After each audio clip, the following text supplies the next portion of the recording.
एक छोटे से गांव में एक बूढ़ा आदमी रहता था। उसके पास 4 बेटियां थीं। वो अपनी बेटियों से बहुत प्यार करता था। उनकी खुशी के लिए वो कुछ भी करने को तैयार था।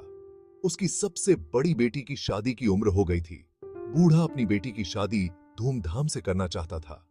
वो चाहता था कि उसकी बेटी को ससुराल में कोई कमी महसूस ना हो। लेकिन बूढ़े के पास पैसे नहीं थे। वो बहुत गरीब था।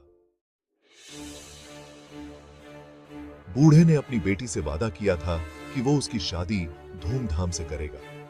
वो अपने वादे को निभाने के लिए दृढ़ था। गांव के एक अमीर सेठ से उसने पैसे उधार लिए। सेठ ने पैसे देने से पहले बूढ़े से उसकी जमीन गिरवी रखवा ली। बूढ़ा अपनी बेटी की खुशी के लिए सब कुछ करने को तैयार था। उसने सोचा कि वो जल्द ही पैसे वापस कर देगा और अपनी जमीन छुड़ा लेगा।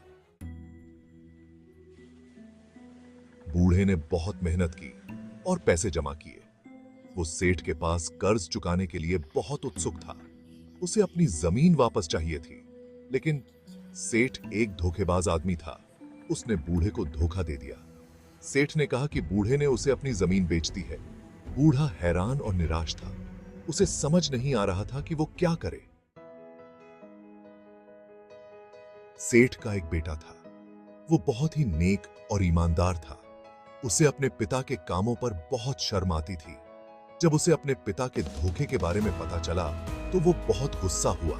उसने अपने पिता को डांटा। उसने अपने पिता से कहा कि वो बूढ़े को उसकी जमीन वापस लौटा दे। उसने पछताता था। सेठ का बेटा जानता था कि उसके पिता गलत हैं। उसने बूढ़े से कहा कि वो डरे नहीं। उसने अपने पिता को मजबूर किया कि वो बूढ़े को उसकी जमीन वापस लौटा दे। सेठ के बेटे ने बूढ़े को इंसाफ दिलाया। बूढ़ा बहुत खुश था। उसने सेठ के बेटे का बहुत बहुत धन्यवाद किया। यह कहानी हमें सिखाती है कि हमें कभी भी हिम्मत नहीं हारनी चाहिए। हमें हमेशा सच्चाई और ईमानदारी के रास्ते पर चलना चाहिए।